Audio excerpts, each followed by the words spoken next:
कही कि हम बार-बार बोलबम गोल में दादा पहली बार तो बोलबम जाता नहीं हमरा तो पता नहीं कि काची-काची ले जाला कैसे का कॉल जाला तेन कानी बोल मैंने आई तो आवत है ना तब बताई मिहिया का काम के जाई अपन सब सामान खोज-खोज रखे हमरा से ना रखाई बतावा न चीनी रिफाइन ले आके रख देले भाई कहनी है कि हेतरा से तनी ठेकुआ बना दसन रे हम ले जाइम रे बस में आदमी अपन खात रहलन मुकुर मुकुर बैठ के तब एकनी के सुनत नहीं खीसन का एकनी के हम कही आ घर में तो हइसे कइले बाड़ी सन सब अपना मन के करतड़ी सन ता सब मरद के पैसा कमी नहीं एकनी के जोड़ जोड़ के रख तड़ी सन आ कह देला पे एकनी के दम फाटे लागत अब हम का कही बतावा एगो मेहरानू आइल हिया त कहतिया ए दीदी हमारा के स्लीपर बस चाहिए आई हो दादा एक महीना आगे से हम बस खोलवावती मगर एकनी के नइखे बुझात एगो हमारा घर में दूसरे कुफुत कइले बाड़ी सन हम कावना कावना के मैनेज करी हमरा कुछ बुझाता ही दीदी दीदी का हो कह तनी के बोलबम जाई हां के जाई हो जातड़ी के हऊ दादरबो अपना घरवा में के जाई हमने घर में के जाई एगो हम जाई में तू जेबे एगो देवर बबुआ जी हनावरी के जाई है ना दोनों तैयार बाई जा हमनी के तो छोड़ी ना कह दिया कि हम जाइम तो हम जाइम ओ का करे जी हसन का जानी हमनी के जानत हम कहनी क्या हो तो हम लोग नए नजर कनिया बबुआ तो हम लोग कहां जाई बुझा बाद में तो हनी के अगला साल देखल जाई ले जाइल जी तो कह दे जरा कि नहीं हम जाइम तो जाइम असवे जाइम परसन हो कनिया तू ही बताव त ओ कनी के अभी घूमे के उम्र भइल बाटे अभी नया नहर घर में के कनिया बैसन अभी घर चलावे के सीखसन ना एहन लोग बाबा धाम जहन जा चार बच्चा के माई हो जैसन त खुद हम घुमावे लागम हम घुमाई दूसरा के ई अपने मने फरवट हो गइली सन हां सब तो सब छोटकियो कहे लागल कि ना हमहू चलम आ बताई रहुए कैसे हमनी का करे के का तब रवने जाई जा हम अपन घर देखम जा काहे के ऐसे काहे के कनिया होई अपन मोरा से सब पूछ लसन का कहत वसन उ केकरा संग जाई उ केकरा संगे मगर हम कोनो के ना लिए जी ठीक तो रवा जानता नहीं ना कि बबुआ पापा का हमार भाड़ा बाबा अथी छोड़ बड़का लइकवा खातिर तो उ तो जानता ही बावन उ तो कहला ही बावन के ना चल जे भौजी के साथे तब हम का करी बताई रहुए हम तू चलल जी हाँ। वो घर संभरी हसन जैसे हर साल चले नहीं जा और सुनाया नहरे वाइल बिया उहो घर में रहो उहो रहो 3 साल 4 साल हो जाई तो कनी के खुद हम निकल लिया जा जाके रहो बाबा कौन अभी बोलावतन बाबा कहतन कि आगे हमरा के पूजा आगे अपन मरद के 2 साल 3 साल पूजा सन तब जाके बाबा के पूजी हसन हां जाके कहीं रहुआ छोड़ के मंजली के बुझाइतो नहीं है चको कि हम का करतानी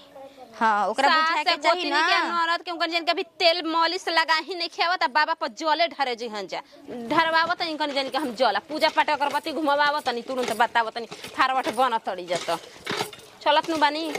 कहा त ठेकुआ बना के त घर में दरामन चढ़हिले बड़ी जा हैं हेलो हां कनी आवत है नु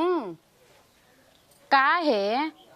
का जी हमार मन ना हो देव घर जाए के ना हम नहीं जानताई हाँ तो चल जिम सोच ले ही हाँ तो चले जिम देवर संगे कहे के बाटे ना हम तो चले नहीं जाई आई जी कोई से रवा कहे लगे नी दम से रवा मत आप कर लगे नी अपने मन लोग बुझाइबे ना करला कि हां सब कर मेहर जाती सन त अपने मेहर काम घुमाई चुप रही ठीक बा रखी ई का भइल बा खराब पकड़ हो दे ई का भइल बा भइल का लड़ाई हो गई ओ काहे खाती सब कर मर्द देव कर मेहर के लिए के तो हमार मन ना हो कि हम मर्द के साथ जाई काहे ना मन हटू एकदम मन हटू हम अपन मर्द संगे देवघर जाता नहीं ना त ये के ना लिया जाई कहते ना हम ना आईबे ओइ जगह रही हम चल देवर साथे देवर साथे हां काहे ना जब ना अहे राम ई सब तीर्थ यात्रा पर देवर संग जल के मरद संग जल जला हो ए देखी कल हम कुछ में करे का देतनी जी बात बतिया तनी आदमी जाता उनके कल के बोले बम ना ए ई गलत बात बटुए बोल बम जा चाहे कहीं जा देवर मरद भगवान समान हो गइल आ देवर के बात अलग हो गइल कुछ होती गलती काम करता हूं ना जहर खइले ना जहर छोलो पाप एकरा मतलब मर्द मर गइल ता आदमी बोलबम तब ना जी तू तो बड़ी केथी बाड़ू हो ना जी, राम बोलबा राम में। राम राम शुभ शुभ बेटा बेरा पर तू मरद के मुंह में तरुआ पाना काहे मर्द मर गल तब हम ना जिमनु चिपा देवर बालू देवर से तू सब जाइल तक तू तब देवर पर रहल चाहत रो देवर संग जाइल चाहत रू तो हां हम के देवर पे रहल चाहता ने काहे कौन मेरा नु अपना मरद के मुंह का नाम लिए अपना मुंह ई बाप रे सन ना सन के बेरा देखिए में राम बात के बेरा बतावेला में नु बातें बतात में कह देवेला बाटे बात में कैसे के अपना मरद के मुंह दिए दादा हमरा तो बुझाते नहीं के हम ऐसे कहे से पहले मैं जीभ काट के नीचे गिर जाऊं बिना जीभ के हो जे हम गूंगी हो जाई सब कहे से पहले हे हमार राम जी आ बताओ ए दादा हम भले ना देव घर जाइती अपन मरद के लवा लेकिन हम केहू के साथे ना जाइती अपन मर्दे संगे जाइती बतावा नहीं के दिन काने मरद कहन के हई कके रख दी हौ कके दे खस्ते छान दिया आ मुर्गी छान दिया के ले जाए के बेरी के ने परागुलन आवा तन तब के हम बतावा तनी आ कौन के हम हमेशा के बोलबम गोल बनी यहां के चल के हो हां के नहीं खे हां कहां गो रही जी हां कहां गो रही अरे गोइल कहां रही आ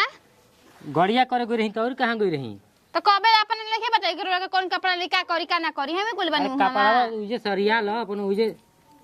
पेनहल जी ना नहावा के यही पर जाम दूसरे कपड़ा निकाल दे हैं ना यही पे चलल जी दूसरा कपड़ा उजे पेनहल जी तब चली हां कनिया के खस्ता इतना इतना ले उतना में हो जी नु हां खस्ता बना देलबो ना हां कल सत्तू ले ले बनी हां तो चल ठीक बा रास्ता में खाती बना खाली दे दो कपड़ा हम ले ले बनी दो कपड़ा में हो जाई ना अथी वाला बोलबम वाला घुघुनिए भून दी हां ठीक बाटे भून दे का जी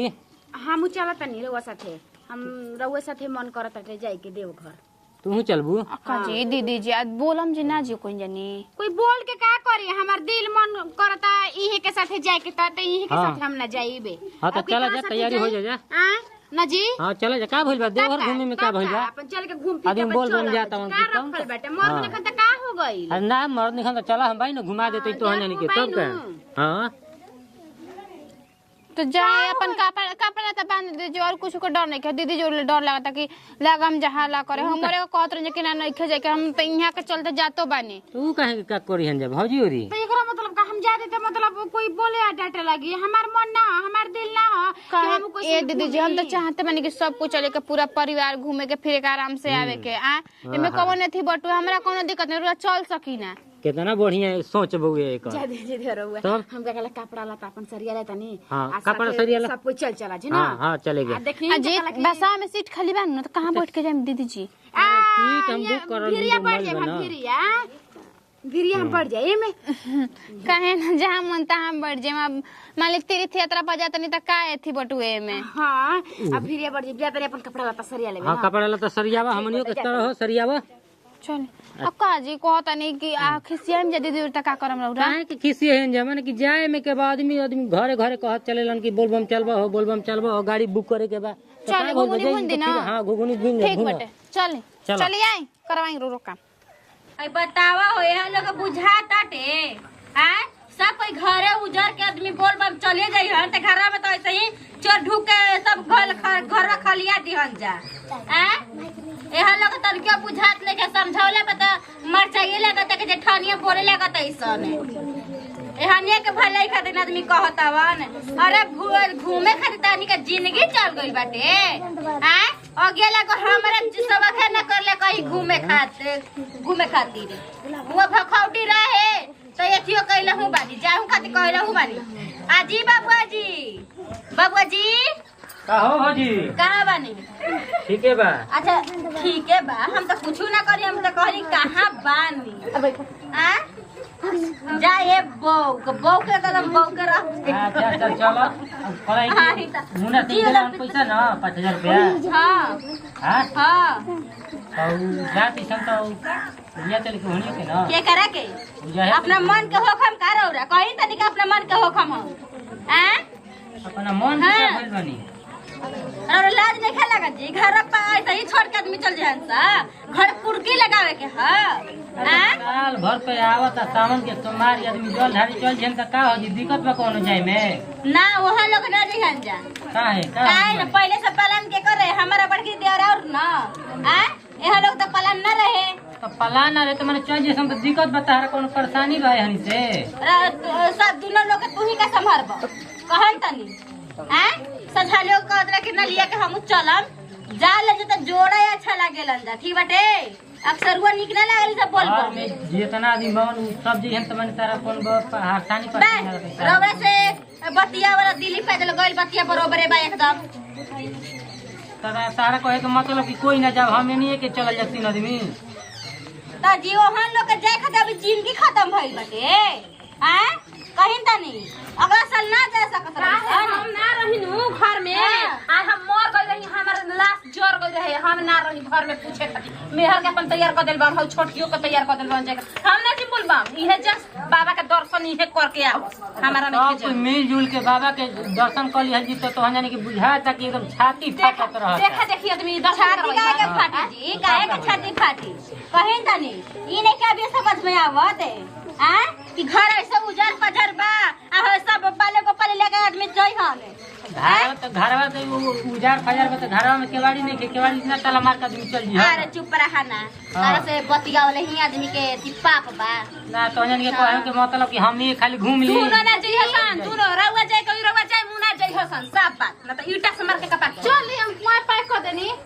कहाँ जाता हो चल कहाँ पैक करके जाता कहाँ जानी कहाँ जाता हैं नहीं खा जाके तारा के तो चला जा चले के संग ही केहू के नहीं खा जाए के चल रुआ चल हम रेडी हो गेल चल ही ले चल हां मार धरा देर उनको ना बात ना चल बात ना अरे तो चल बुझा हो जाए फिर हमनी के ना जनी जा देखिए हम मर्द भेड़वा ना होवन अरे उ तो लोग जानता तू जानता खुद हमनी के जान के बैठ गइल बनी जा हमनी के बोल बम नहीं के जा के ठीक ना हमनी के बाबा ना बोलेले हम जा तू नहीं जानी आजकल दर्शन कर जा बोल लागले हमनी के नहीं जाए हां जा जा जा जा घुमा दे हम हेलो काहे पहले ही ना गुड़ा के लागले दे रहे खड़ा रह जाए जे दूर के लागले के हां दूर के लागल की क्षेत्र में जाते हैं लागली रहो चले के सामान में ले ले पैक हो गया ना रखले भी मड़ैया में हां हां चले चले के अरे तो पहले बात सुनो पहले जाए से पहले का अब बढ़िया में कोई पूछी कि यार तू के करा संग आइल भी तो का कहबी तो हम अपन मरद संग आइल भाई हम अपन देवर मक्कर वो झूल के मत कह हम तो हमार मरद हम आखिर का हो गई लेकिन में मर चाहे देवर अभी खलासिया पूछी तो का कहबी तो कम हम अपन मरद संग आइल भाई हम कह अपन देवर ड्राइवरवा जान पहचान संगतिया हमार ता हमार बियाह के फोटो नहीं के देखले जे मार मतलब कोई नहीं जान पहचान होई त हमनी के घूमल फिरल फोटो देखले बा मत फिर फोटो भेज दे खाले बा देखिए जी हम शेयर करम लेकिन देवर भग जाई के इतना शेयर ना करम हमरा संग चल हमारा मरद अरे बा उतना सीरियस ना लेबे ना दादा हम जान ले बानी कि शिव जी के जो सच्चा घर जा कर बेला जाते शिव जी के घर कोई सच्चा मन से पूजा पाठ करला ना तो ओकरा के व्रत दे देलन कौन ठीक बा हम अरे चल हम सच्चा मन से मरद के दे दियन त का करम चल अरे सच्चा मन से हम प्यार सच्चा मन से प्यार ना करी दूर दूर चल यहाँ का हम बीच में हम आगे हमारे मर्द बीच में हम सब रह चल चल चले चले